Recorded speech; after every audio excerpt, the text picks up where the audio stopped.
नमस्कार, यो हो समाचारमा स्वागत छ। म दिपेश किमिरे।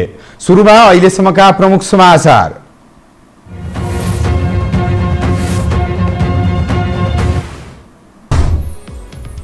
सत्ता जोगाउने खेलमा प्रधानमन्त्री ओलीले मन्त्री परिषद पुनर्गठनमा व्यापक मनोमानी गरेको विपक्षीको प्रतिक्रिया, पदीय आडमा नीति नियम र नैतिकता हनन गरेको टिप्पणी।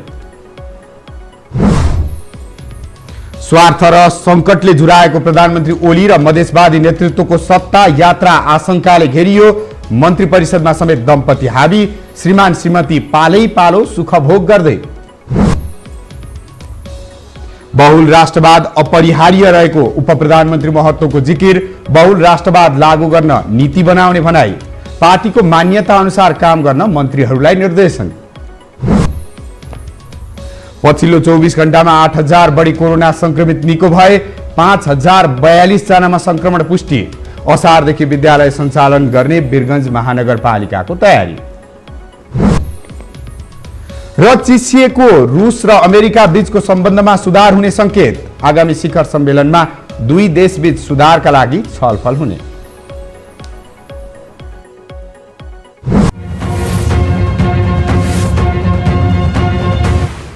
अब समाचार विस्तारमा। संसद विघटन गरेर निर्वाचनको मिति समेत घोषणा गरेको केपी शर्मा ओली नेतृत्वको सरकारले शुक्रबार पुनः मन्त्री परिषद विस्तार गरेको छ। तर नवनियुक्त मन्त्रीहरूको पृष्ठभूमि विवादित रहेको भन्दै यसको चौतर्फी आलोचना भइरहेको छ। प्रधानमन्त्री केपी शर्मा ओलीले शुक्रबार मन्त्री परिषद 17औं पटक विस्तार गरे। 2074 सालमा 5 वर्ष स्थायी सरकारको नारा लिएर जनताको मत लिएर सत्ताको ताला चाबी बुझेका उनी ओलीले 3 वर्ष 4 महिनाको अवधिमा 17 पटक मन्त्रीमण्डल हेरफेर गरिसकेका छन्। कुनै मन्त्रीले राम्रोसँग मन्त्रालय चलाउन सकेन भने सक्षम व्यक्तिको खोजी हुँदा मन्त्री परिषद हेरफेर हुनु राम्रो हो। तर ओलीले आफ्नो कुर्सी जोगाउन व्यक्तिगत लाभका लागि पटक पटक मन्त्रीमण्डल फेरबदलको अभ्यास गरेका छन्, जुन अस्वस्थ देखिन्छ। सुरुमा 25 जना मात्रै मन्त्री परिषद सदस्यको अभ्यास गरेर प्रशंसा कमाएका ओलीले यस अवधिमा 59 जनालाई मन्त्री बनाइसकेका छन्। केही मन्त्रीहरू विवादमा तानिएर राजीनामा गर्न विवश भए पनि अधिकांश मन्त्रीहरू ओलीको राजनीतिक गोटीको शिकार बनेका छन्। जबरजस्ती सत्ता टिकाउनका लागि ओलीले नैतिकता बेचेको विपक्षीको टिप्पणी छ। उहाँहरूको लागि यो सत्ता नै सम्पूर्ण कुरा हो र त्यसको लागि जे भन्न पनि सकिन्छ, जे गर्न पनि सकिन्छ भन्ने कुरा हो। अहिले नै जुन चाहिँ अलायन्स भएको छ, उहाँहरूको 16-17 कति चाहिँ हिजोको, अहिले त त्यो पनि विघटित, उहाँहरूले नै विघटन गरेको संसदको। यस अवधिमा ओली स्वयं 2 पटक प्रधानमन्त्री बने। झण्डै 2/3 बहुमतसहित शक्तिशाली प्रधानमन्त्री बनेका ओलीले 3 वर्षपछि विश्वासको मत समेत पाउन सकेनन्। संविधानको धारालाई जबरजस्ती लादेर संसद विघटन गरेको आरोप उनीमाथि छँदै नै छ। यसको मुद्दा सर्वोच्च अदालतमा विचाराधीन छ। तथापि उनले संसद पुनः स्थापना भइहाले आफ्नो बहुमत सुरक्षित राख्न मन्त्री परिषद विस्तारको रणनीति तय गरेको कतिपयको बुझाइ छ। हुन त माओवादी केन्द्रबाट मन्त्री बनेकाहरूलाई सर्वोच्च अदालतबाट बदर गरिदिएपछि रिक्त स्थानमा पदपूर्ति आवश्यक थियो। तर अहिले पनि राज्य विखण्डनको हुङ्कार गरिरहेकाहरूलाई बल मिच्याइ गरी सत्तामा पुर्याउनु ओलीको सत्ता आसक्ति हो। यही आसक्तिलाई मधेसवादीहरूले पनि उपयोग गरेको विपक्षीको भनाइ छ। ओलीजीको जुन सत्ताप्रतिको आसक्ति छ त्यसको चाहिँ उहाँले उपयोग गरिरहनु भएको छ, होइन? अब उहाँहरूको त त्यो अवसरवादी चरित्र त लामो समयदेखि देखिँदै आएको।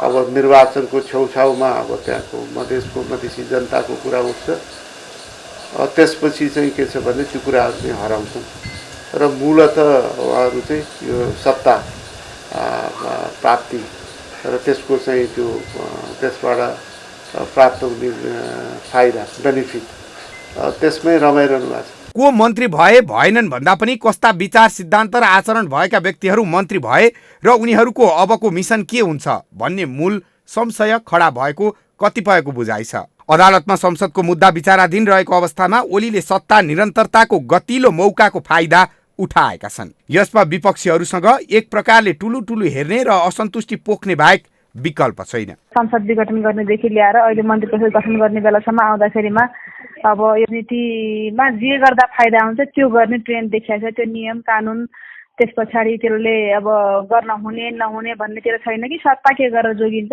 सरकार के गरेर जोगिन्छ, त्यो त्यसको त्यो सत्ता स्वार्थका निम्ति जे पनि गर्ने अब हाम्रो अध्यादेशदेखि ल्याएर नागरिकतादेखि ल्याएर अहिले जुन सरकार पुनर्गठनको कुरा भयो, अहिले स्वतः सरकार काम चलाउ बनिसकेको अवस्थामा यसरी पुनर्गठन गर्ने त स्वतः संविधान कानुन पनि अनुकूल हुँदैन यो कुरा। यो सत्ता स्वार्थ राजनीतिसँग जसरी जोड्नु भएको छ यो त आफैमा अराजकता, आफैमा यसले देशलाई नै अप्ठ्यारो पुर्याउने कुरा त स्वतः स्पष्ट छ नि। ओलीको एकपछि अर्को कदमहरू उनी स्वयं र गुट संरक्षणका हिसाबले लाभदायक देखिए पनि आम नजरमा आलोच्य देखिन्छ। विगतको समयमा गलत सोच र भूमिकामा रहेकाहरूलाई थप शक्तिशाली बनाउँदै मन्त्री परिषदमा हाल्नु धेरैले गलत मानेका छन्। कुनै बेला मधेसीहरूको कट्टु आलोचक प्रधानमन्त्री ओली थिए भने राजेन्द्र महतो लगायत केही मधेसवादी नेताहरू पनि ओलीको विरोधी थिए। प्रधानमन्त्री ओलीले पहिलो पटक संसद विघटन गर्दा पनि प्रतिगमनकारी भन्दै उनीहरू सडकमा आएका थिए। तर अहिले उनै ओलीसँग सत्ता सौदाबाजी गरेर महतो लगायतले निर्जलता कायम गरेका छन्। एक रिपोर्ट। केपी ओलीको सरकारले पहिले समर्थन गरेर हिँडिसकेका होइन, फेरि गर्ने त्यसै कार्यदल बनाइसक्नु भयो, त्यसैको लागि जन्म्या हामी। यही बोली हो नवनियुक्त उपप्रधान तथा शहरी विकास मन्त्री राजेन्द्र महतोले फागुन 26 गते संसद भवनमा पत्रकारसँग बोलेको। प्रधानमन्त्री केपी शर्मा ओलीलाई समर्थन गर्नकै लागि आफू जन्मिएको हो र भन्दै प्रश्न तिर्स्याउने महतो अहिले ओली प्रभुको लीला अपरम्पार झैँ गरी उपप्रधानमन्त्री हुँदै मन्त्री परिषदको तेस्रो वरियतामा आसीन भएका छन्। अनि ठग्ने बाहेक अरे यार ठग्ने बाहेक केही काम गरेछ केपी ओलीले? अनि केपी ओलीको नाउँ लिनुहुन्छ? करिब 3 महिना अघि मुखै खोलेर ओलीलाई ठग भनेका महतो उनै ओली नेतृत्वको सरकारमा कुम जोडेर सामेल भएका छन्। प्रतिनिधि सभा विघटन गर्ने प्रधानमन्त्री ओलीलाई प्रतिगमनकारीदेखि नस्लवादी र नक्कली राष्ट्रवादी भन्न समेत उनी पछि परेका थिएनन्। अहिले उनै ओली महतोका लागि राष्ट्रवादी बनेका छन्। संविधानमा प्रतिगमन गरिहाल्यो केपी ओलीले। यो केपी ओलीहरूले यो पहिलोचोटि प्रतिगमन गरेको होइन के? अरे पहिले पनि गरेको हो, कतिचोटि गर्यो। पहिले त राजा महाराजाहरूले पनि प्रतिगमन गर्थे, अहिले नयाँ राजा महाराजाहरूले पनि प्रतिगमन भयो। अरे तेरो प्रतिगमन त कति मिनट टिक्ने हो? टिक्नेवाला छैन। त्यसैले अहिले पनि होस पुर्याऊ। संविधान जलाउने महत्व र संविधान कुल्चिएर हिँडिरहेका ओली नै अहिले संरक्षक बनेका छन्। 2072 मा संविधान जारी हुँदा देशले दीपावली गरिरहेको थियो, तर महत्वहरूले कालो दिनको संज्ञा दिँदै जलाइरहेका थिए। कुनै बेला नाकामा बसेर भारतको सहयोगी बन्दै नेपालीहरूमाथि नाकाबन्दी लगाउने काम महत्वहरूले गर्दै थिए। पारी बसेर वारी ढुङ्गा हान्ने तिनै राजेन्द्र महतोहरूको विरुद्धमा उत्रिएर खड्गप्रसाद ओली राष्ट्रवादी बनेका थिए। मधेसवादी नेतृत्वलाई देखि नसहने ओली अहिले तिनै नेताहरूलाई सरकारमा सामेल गराएर सत्ता सुरक्षाको अचुक ओखती बनाएका छन्। यिनै नदीका दुई किनाराहरू अहिले सालनाल जोडिएर एक रथका दुई पाङ्ग्रा बनेका छन्, जुन अपराकृतिक राजनीति हो। जसरी माओवादी चुकेको थियो पछिल्लो 10-15 वर्षमा, त्यही नै गएर महन्त ठाकुर र राजेन्द्र महतो पनि चुकेका छन्। आज उहाँहरू अहिले कुको भागीदार हुन जानुभयो। अब यो त गोरेबहादुर खप्पाङ्गी राजासँग जनजातिको अधिकार माग्न गए जस्तो कुरा भयो नि त। प्रधानमन्त्री ओलीका लागि भारतीय दूतावास र बालुवाटारको ओहोर दोहोर लगाउने काम पनि उनै महतो र जसपाका अध्यक्ष महन्त ठाकुरले गर्दै आएका थिए। भारतको वफादार गुलामी बनेर सघाउँदै आएको आरोप पनि उनीहरूमाथि पटक पटक लाग्दै आएको छ। पछिल्ला राजनैतिक घटनाक्रममा दक्षिणपन्थी हाबी भइरहेका बेला नागरिकता अध्यादेशदेखि जसपाका 10 जना एकैपटक मन्त्रीमण्डलमा सहभागी गराउने काम पनि यही वफादारिताको उपहार भएको कतिपयको निष्कर्ष छ। शुक्रबार मन्त्री हुने बित्तिकै महतोले नेपालीहरूले कहिल्यै मन नपराएको र विखण्डनकारी मानसिकताको बहुल राष्ट्रवादको कुरा पुनः उठाएका छन्। एउटा देशमा एउटा वैकल्पिक एउटा शक्ति निर्माण गर्ने, तपाईको अधिकार पहिचान, सुशासन र समृद्धिको सवालहरू जुन पार्टीको एजेन्डा हो त्यो एजेन्डालाई अगाडि बढाउने, बहुल राष्ट्रिय राज्यको स्थापनाको लागि राष्ट्रिय मुक्ति आन्दोलनको तयारी गर्ने, यी कामहरू पार्टीको एजेन्डा हो। त्यो पार्टीको एजेन्डा पनि अगाडि बढाउँदै जाने र विगतका आन्दोलनका जुन माग मुद्दाहरू छन् त्यसलाई पनि सम्बोधन गर्दै लैजाने, त्यसको लागि हामी सरकारमा सामेल भएका। एकातिर मुद्दाका लागि सरकारमा सामेल भएको सिद्धान्त छाटिरहेका महतोले बहुल राष्ट्रिय राज्य भन्नुको अर्थ तराईका जिल्लालाई टुक्रियाएर छुट्टै राज्य स्थापना गर्नु हो, जुन यसअघि नै उनीहरूले पटक पटक उठाउँदै आएका थिए। तर व्यापक विरोध भएसँगै पछि हट्ने अवस्था बनेको थियो। अहिले पुनः प्रधानमन्त्री ओलीसँगको साँठगाँठमा मन्त्री भएका उनीहरूले यस्ता अभिव्यक्तिहरू दिँदा राष्ट्रियतामाथि पुनः घुसपैठको खतरा बढेको छ। यो हो टेलिभिजनका लागि सन्तोष बिके थापा, काठमाडौँ। प्रधानमन्त्री केपी शर्मा ओलीले शुक्रबार गरेको व्यापक मन्त्रीमण्डल हेरफेरमा विगत विवादित बनेर पद गएकादेखि उपमेयरमा हारेकासम्म छन्। सत्ता सौदाबाजीका लागि हदैसम्म जान सक्ने ओलीले केही दुधालु मन्त्री भने आफैसँग राखेका छन्। एक रिपोर्ट। प्रधानमन्त्री केपी शर्मा ओलीले शुक्रबार गरेको व्यापक मन्त्रीमण्डल फेरबदलमा आम मानिसले चिनेका अनुहार खासै छैनन्। बरु विवादित भएर जागिर गुमेका मन्त्रीहरू भने दोहोरिएका छन्। नवनियुक्त ऊर्जा मन्त्री शरद सिंह भण्डारी 2068 ताका रक्षा मन्त्री थिए। रक्षा मन्त्री भएकै बेला मधेसका 22 जिल्लालाई छुट्टै राज्य हुनबाट कसैले रोक्न नसक्ने घोषणा गर्दा उनको पद गयो। अहिले 22 वटा जिल्ला त मधेसकै छ नि। 22 जिल्लाले निर्णय गरे पनि कुन चाहिँ संविधानले चाहिँ त्यहाँ नेपालले चाहिँ टिकाएर राख्छ मलाई भनिदिनुहोस्। कुन संविधान र कानुनले चाहिँ त्यहाँ चाहिँ मुलुकलाई चाहिँ एक ठिकामा बाँधिराख्छ मलाई त्यो भनिदिनुहोस्। मधेसका जिल्ला छुट्याएर राष्ट्रियता विखण्डन गर्ने उनको यो दम्भपूर्ण अभिव्यक्तिलाई लिएर देशभर विरोध भएपछि तत्कालीन प्रधानमन्त्री डाक्टर बाबुराम भट्टराईले भण्डारीलाई बर्खास्त गर्ने तयारी गरेकै बेला राजीनामा दिएका थिए। उनै विखण्डनकारी योजनाकार अहिले पुनः ऊर्जा मन्त्री बनेका छन्। पञ्चायत कालदेखि ओली सरकारसम्म आइपुग्दा उनी 15औं पटक मन्त्री बन्ने भाग्यशाली पात्र हुन्। आफूलाई मधेस आन्दोलनका मसिहा ठान्ने राजेन्द्र महतो पनि उस्तै विवादित पात्र हुन्। आफ्नै बाउलाई नागरिकता दिने चर्चित राजनीतिज्ञ महतो 2015मा सर्लाहीमा जन्मिएका जन्मसिद्ध नागरिक हुन्। यसअघि प्रधानमन्त्री ओलीको कटु आलोचक मानिँदै आएका महतो उपप्रधान तथा शहरी विकास मन्त्री बनेका छन्। तर मन्त्रीको शपथ खाए लगत्तै पुनः बहुल राष्ट्रिय राज्यको कुरा उठाएर महतोले आफ्नो असली अनुहार देखाएका छन्। प्रश्न छ के र विविधताले भरिएको देश, बहुलताले भरिएको देश मा एकल हुनै सक्दैन, बहुलता नै हुन्छ। बहुल भनेको कुनै एक जात, एक वर्ग, एक समुदाय होइन। बहुलता भनेको सबै हो। त्यसले सबैको राज्य शासनमा प्रत्यक्ष हुनुपर्छ, पहिचान हुनुपर्छ, प्रत्यक्ष हुनुपर्छ।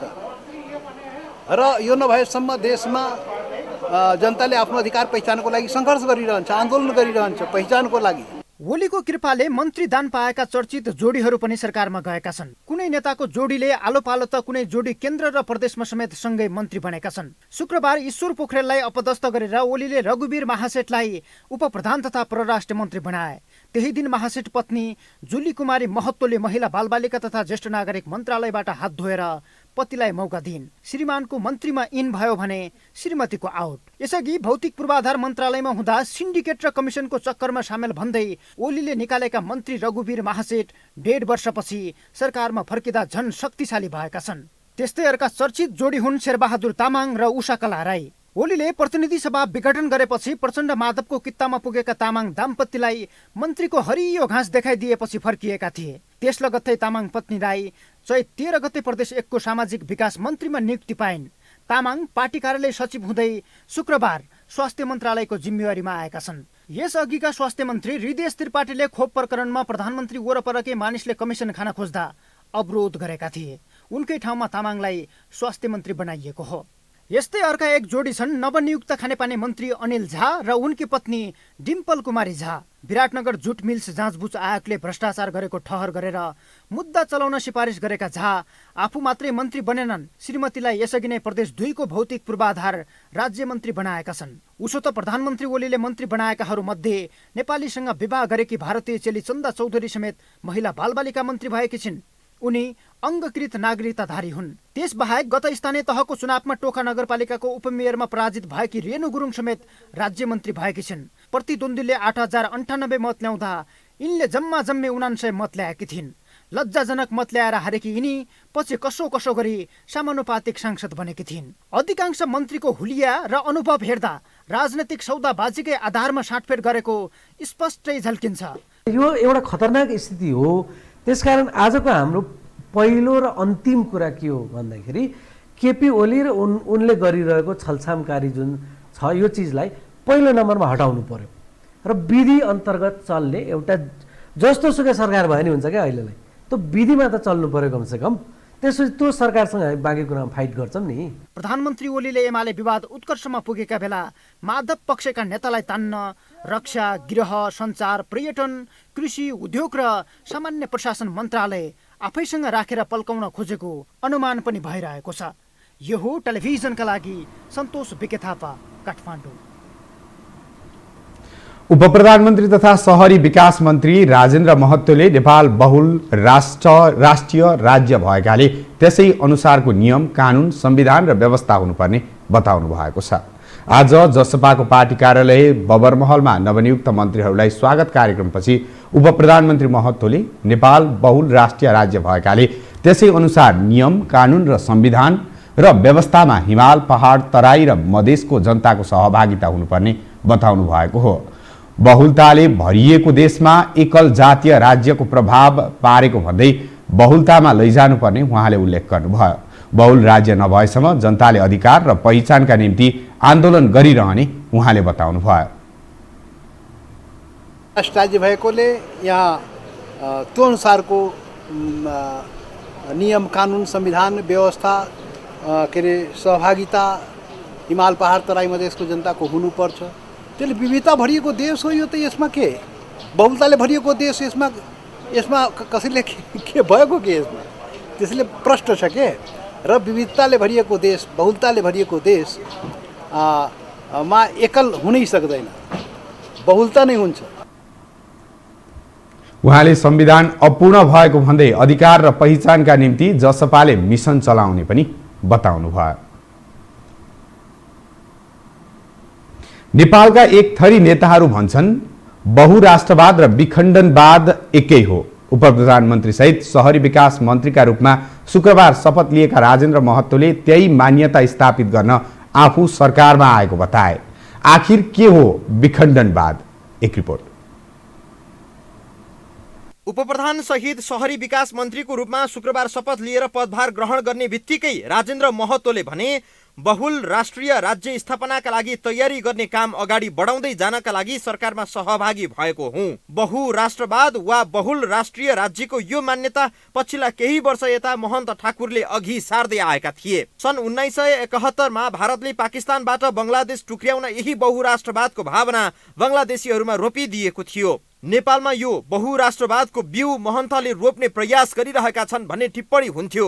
यसपटक भने देश टुक्रा पार्ने यो मान्यता राजेन्द्र महतोले पनि भिरेको भनेर चर्चा हुन थालेको छ। बहुल राष्ट्रिय राज्यको स्थापनाको लागि राष्ट्रिय मुक्ति आन्दोलनको तयारी गर्ने यी कामहरू पार्टीको एजेन्डा हो। त्यो पार्टीको एजेन्डा पनि अगाडि बढाउँदै जाने र विगतका आन्दोलनका जुन माग मुद्दाहरू छन् त्यसलाई पनि सम्बोधन गर्दै लैजाने, त्यसको लागि हामी सरकारमा साइन गर्छौँ। राजनीतिक स्वार्थका लागि देश हित विरुद्धका क्रियाकलाप र निर्णयहरू पनि नेपालका नेताहरूले लिन्छन् भन्ने गरिन्छ। बहुराष्ट्रवाद भन्नु र विखण्डनवाद भन्नु एकै हो भन्ने धेरै विज्ञहरूको मत छ। तर यही विषालु मान्यता महन्तले सुरुवात गरे पनि उपेन्द्र यादव र बाबुराम भट्टराई समेत यसमा सहमत भइसकेका छन्। 2077 साल वैशाख 10 गते जसपा र समाजवादी पार्टी बीच एकता हुँदा जारी भएको सहमति पत्रमा बहुराष्ट्रवादको मान्यतामा उपेन्द्र र बाबुराम पनि सहमत भएका थिए। जनवादी शासन व्यवस्था लागू गर्ने भनेर माओवादीले 52 सालमा जनयुद्ध सुरु गरेका कारण 10 वर्ष समय र 17,000 नेपालीको ज्यान गयो। संविधान सभाबाट संविधान जारी गर्नुपर्छ भन्ने अर्को निरर्थक मान्यताका कारण पनि थप 10 वर्ष समय खेर गयो। अब अहिले मधेसी नेताहरू भनिरहेका छन् बहुराष्ट्रवाद चाहिन्छ। विदेशीहरूले नेपाली नेताहरू मार्फत नेपाली समाज संक्रमित पारिदिन यस्तो हानिकारक मान्यताहरू प्रवेश गराइदिन्छन् भन्ने गरिन्छ।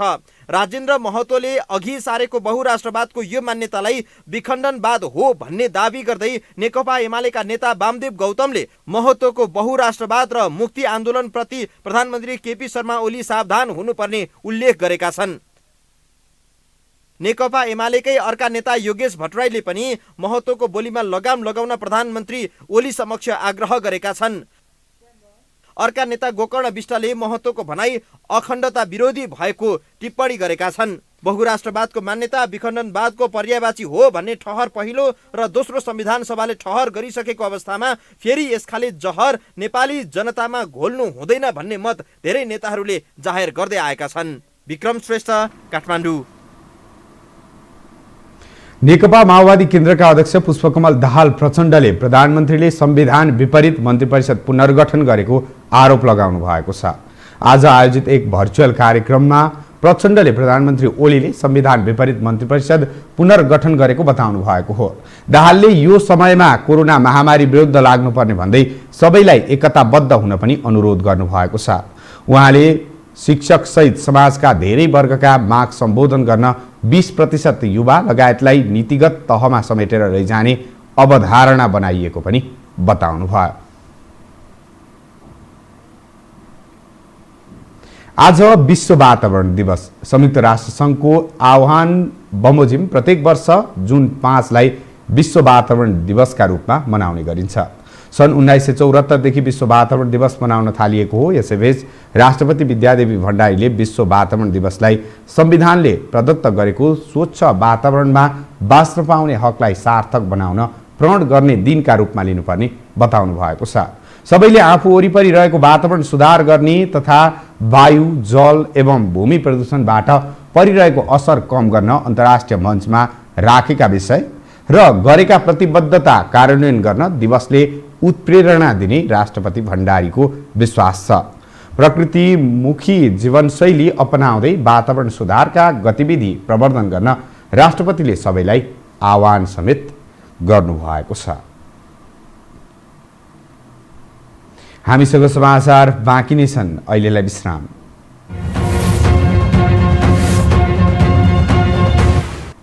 विश्रामपछि स्वागत छ। अब बाँकी समाचार। नेपालमा एकै दिन 8243 जना कोरोना संक्रमण मुक्त भएका छन्। स्वास्थ्य तथा जनसङ्ख्या मन्त्रालयका अनुसार पछिल्लो 24 घण्टामा 8243 जना संक्रमण मुक्त भएका हुन्। त्यस्तै 11471 पीसीआर र 5343 एन्टिजेन परीक्षणमा देशभरका 5042 जनामा कोरोना संक्रमण देखिएसँगै कुल संक्रमितको संख्या 5,98,204 पुगेको छ। त्यस्तै 68 जना कोरोना संक्रमितको मृत्यु भएको छ। यो सँगै नेपालमा कोरोनाबाट ज्यान गुमाउनेको संख्या 7,779 पुगेको छ।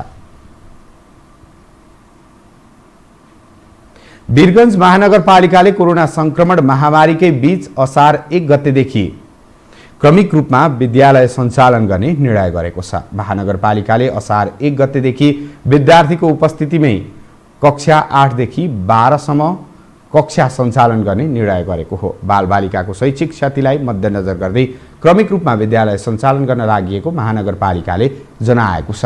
महानगरपालिकाले सामुदायिक तथा संस्थागत विद्यालयहरूमा पत्रचार गर्दै असार 1 गतेदेखि विद्यालय सञ्चालन गर्न आह्वान समेत गरेको छ।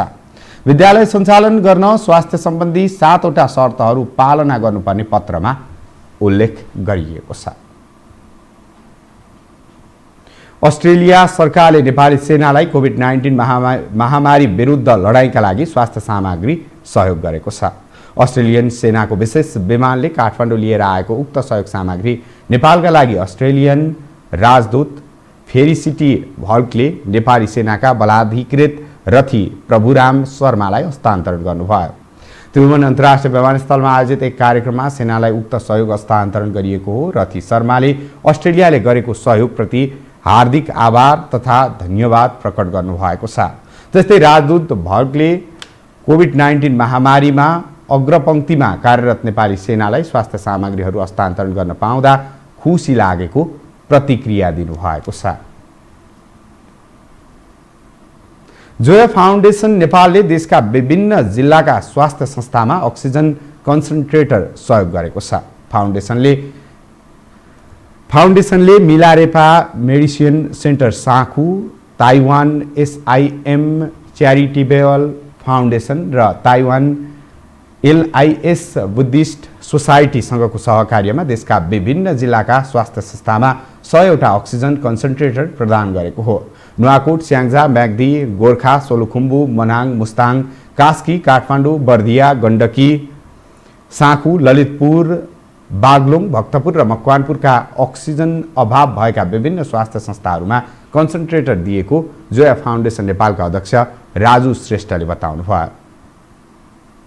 अब जुन ठाउँमा चाहिँ अक्सिजन प्लान्ट छैन भने त्यस्तो ठाउँमा सजिलो हुने भएकोले हामीले सकेसम्म चाहिँ गाउँमा पुर्याउने गाउँको हेल्थ पोस्टहरूलाई र त्यहाँको नगरपालिका अब यो हेल्थ पोस्टहरूसँग कोअर्डिनेट गरेर हामीले चाहिँ यो डिस्ट्रिब्युट गरिरहेछौँ। अध्यक्ष श्रेष्ठले अक्सिजन कन्सन्ट्रेटरले गाउँका स्वास्थ्य संस्थामा भएको अक्सिजनको अभावलाई थोरै भए पनि परिपूर्ति गर्न सहयोग पुर्याउने विश्वास व्यक्त गर्नुभयो। पशुपति क्षेत्र विकास कोषले पशुपतिनाथ परिषदमा रहेका घाटलाई अन्यत्र सार्ने गरी गुरु योजनामा प्रस्ताव गर्ने भएको छ।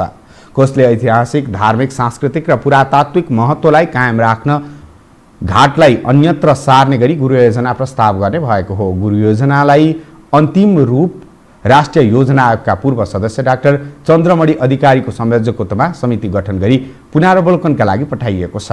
मन्दिर नजिक घाट राख्दा मसान घाटको जस्तो वातावरण बनी धार्मिक स्थल जस्तो हुन नसकेकाले यस्तो प्रस्ताव गर्न लागि कोषले जनाएको छ। स्वास्थ्य मन्त्रालयले मनसुनको बेलामा आउने स्वास्थ्य समस्याको सामना गर्न तयारी अवस्थामा रहेको जनाएको छ। विपत्तिको बेलामा आइपर्ने विभिन्न स्वास्थ्य समस्याको उपचार गर्न तयारी अवस्थामा रहेको मन्त्रालयले जनाएको हो। वर्षायाममा डेङ्गु, मलेरिया, झाडा पखाला, ज्वरो लगायतको स्वास्थ्य समस्या आउने भन्दै ती समस्या समाधानका निम्ति मन्त्रालय तयारी अवस्थामा रहेको बताएको छ। हामीहरूको जुन यो रोग व्याधिहरू चाहिँ यो जुन बर्खामा बढी हुन्छ 6 खालका मुख्य गरी कालाजार लगायत हामीको झाडा पखाला लगायत खालका रोग व्याधिहरू त्यसलाई नै चाहिने स्टक गर्नुपर्नेहरू हुनसक्छ, सरसामग्री, औषधिहरू त्यसको बन्दोबस्त गर्ने। तर यो कोभिडको परिप्रेक्ष्यमा थप गर्नुपर्ने यो दुईटै हिसाबबाट, स्वास्थ्यको हिसाबबाट र अर्को यसको लागि न्युट्रिसन, खानेकुराहरू पनि हामीले राख्नु पर्यो। बाढी पहिरोहरू जान सक्छ होइन, त्यो व्यक्तिहरू जुन आश्रयस्थलमा जुन आउनुभएको छ उहाँहरूलाई चाहिने खानेकुराहरूको पनि न्युट्रिसनको हिसाबबाट त्यो क्लस्टरको माध्यमबाट स्वास्थ्य मन्त्रालयले त्यसलाई लिड गर्नु छ। प्रवक्ता पौडेलले समस्या समाधानका लागि आवश्यक स्वास्थ्य सामग्री तयारी अवस्थामा राखिएको समेत बताउनु भयो। अब पालो आर्थिक समाचारको।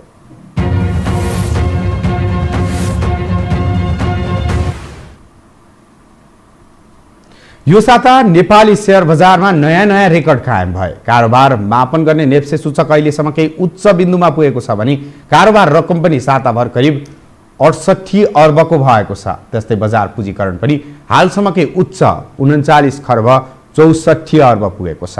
एक रिपोर्ट। पछिल्लो केही महिनादेखि नेपाली शेयर बजार निरन्तर जसो बढिरहेको छ। केही कम्पनीको शेयर मूल्य अस्वाभाविक रूपमा बढेपछि केन्द्रीय बैंकले बैंकहरूलाई शेयर बजारमा अल्पकालीन लगानी नगर्न निर्देशन नै दियो। तर पनि शेयर बजारमा प्रभाव नकारात्मक भने देखिएन। बरु यही बीचमा नेपालको शेयर बजारले नयाँ रेकर्ड बनाउन सफल भएको छ। त्यस्तै जेठ 15 गते आएको बजेटले अल्पकालीन लगानीकर्तालाई पुँजीगत लाभकर दर बढाएर 7.5% पुर्याइदियो। यसको असर पनि बजारमा देखिएन। यो साता नेप्से सूचक 1.47% वृद्धि हुँदै हालसम्म केही उच्च बिन्दु 2856.77 बिन्दुमा बन्द भएको छ। गत साता नेप्से सूचक 2815.40 बिन्दुमा बन्द भएको थियो। बजार पुँजीकरण पनि अहिलेसम्म केही उच्च बिन्दुमा पुगेको छ। अन्तिम कारोबारको दिनसम्म आइपुग्दा बजार पुँजीकरण 39 खर्ब 64 अर्ब 21 करोड कायम भएको छ। साताको अन्तिम दिन बिहिबार 16.91 अर्ब रुपियाँको शेयर कारोबार भएको छ। नेप्सेले यस साता शेयर खरिद बिक्री रकममा पनि इतिहास रचेको छ। आइतबार हालसम्म केही उच्च 17.03 अर्ब रुपियाँको शेयर कारोबार भएको थियो। सबैभन्दा थोरै भने मङ्गलबार 8.60 अर्ब बराबरको शेयर खरिद बिक्री भएको थियो। यस साता दैनिक औसतमा 13.56 अर्ब रुपियाँको शेयर कारोबार भएको देखिन्छ। साताभर शेयर बजारमा 67 अर्ब 79 करोडको शेयर कारोबार भएको हो। यो साता विकास बैंक र फाइनेन्स समूहमा उच्च वृद्धि देखिएको छ। सबैभन्दा बढी फाइनेन्स समूह 17.67%ले बढेको छ भने विकास बैंक 17.67%ले बढेको छ। त्यसैगरी होटल तथा पर्यटन समूह 7.86%ले बढेको छ। हाइड्रो पावर र ट्रेडिङ समूह भने क्रमशः 4.49 र 5.46%ले घटेका छन्। यो साता भाउ धेरै बढ्ने शीर्ष 10 कम्पनीको सूचीमा विकास बैंक र फाइनेन्स कम्पनीहरूले ओगटेका छन्। लुम्बिनी विकास बैंकको भाउ सबैभन्दा धेरै 45.03%ले वृद्धि भएको छ। त्यसपछि गोर्खाज फाइनेन्स 43.26% र मञ्जुश्री फाइनेन्स 27.91%ले बढेका छन्। यस साता हाइड्रो पावर समूहका कम्पनीमा धेरै गिरावट आएको छ। सबैभन्दा धेरै माउन्टेन हाइड्रो नेपालको भाउ 15.70% घटेको छ। त्यसपछि वरुण हाइड्रो पावर कम्पनी 14.71% र साधारण लघुवित्तको भाउ 12.12% घट्न पुगेको छ। यो समाचारका लागि बिजनेस ब्युरोको रिपोर्ट। हामीसँग अन्तर्राष्ट्रिय र खेल समाचार बाँकी नै छन्। अहिलेलाई विश्राम।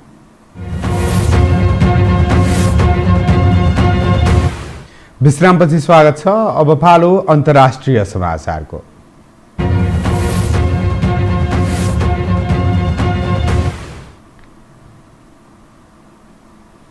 रुसले अमेरिकासँगको सम्बन्धमा सुधार गर्न चाहेको जनाएको छ। रुसी राष्ट्रपति भ्लादिमिर पुटिनले आगामी महिनामा अमेरिकी समकक्षी जो बाइडेनसँग हुने शिखर सम्मेलनमा दुई देशबीचको सम्बन्ध सुधारका लागि छलफल हुने बताएका हुन्।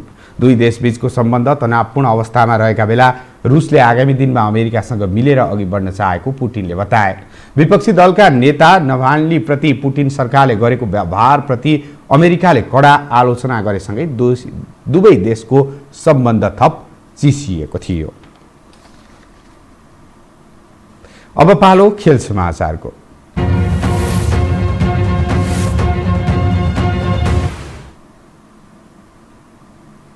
सन् 2030 को विश्वकप फुटबल आयोजनाका लागि स्पेन र पोर्चुगलले संयुक्त दावी गरेका छन्। स्पेन र पोर्चुगलले विश्वकप आयोजनाका लागि संयुक्त दावीको घोषणा गरेका हुन्। स्पेन र पोर्चुगल बीचको मैत्रीपूर्ण खेलपछि दुवै राष्ट्रले संयुक्त रूपमा विश्वकप आयोजनाको दावी गरेका हुन्। त्यसो त सन् 2030 को विश्वकपका लागि अन्य थुप्रै राष्ट्रले समेत दावी गरेका छन्।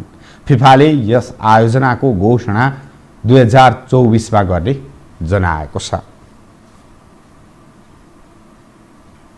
खेल समाचारसँगै हामी यो समाचारको अन्त्यमा आइपुगेका छौं। बिदा हुनु अघि प्रमुख समाचार पुनः एकपटक।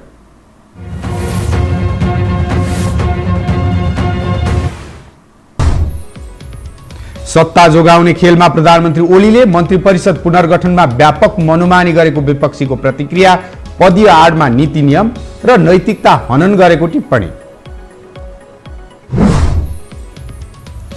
स्वार्थ र संकटले जुराएको प्रधानमन्त्री ओली र मधेसवादी नेतृत्वको सत्ता यात्रा आशंकाले घेरियो। मन्त्री परिषदमा समेत दम्पति हाबी, श्रीमान श्रीमती पालै पालो सुख भोग गर्दै। बहुल राष्ट्रवाद अपरिहार्य रहेको उप प्रधानमन्त्री महत्वको जिकिर, बहुल राष्ट्रवाद लागू गर्न नीति बनाउने भनाई, पार्टीको मान्यता अनुसार काम गर्न मन्त्रीहरूलाई निर्देशन। पछिल्लो 24 घण्टामा 8000 बढी कोरोना संक्रमित निको, 5042 जनामा संक्रमण पुष्टि। असारदेखि विद्यालय सञ्चालन गर्ने वीरगञ्ज महानगरपालिकाको तयारी। र चिसिएको रुस र अमेरिका बीचको सम्बन्धमा सुधार हुने संकेत। आगामी शिखर सम्मेलनमा दुई देशबीच सुधारका लागि छलफल हुने।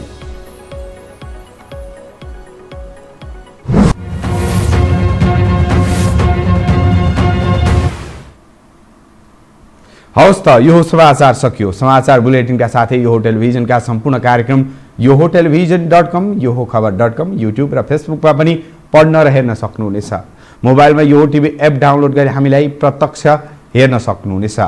तथ्यसहितको निष्पक्ष समाचारका लागि यो टेलिभिजन हेर्दै गर्नुहोला। नमस्कार।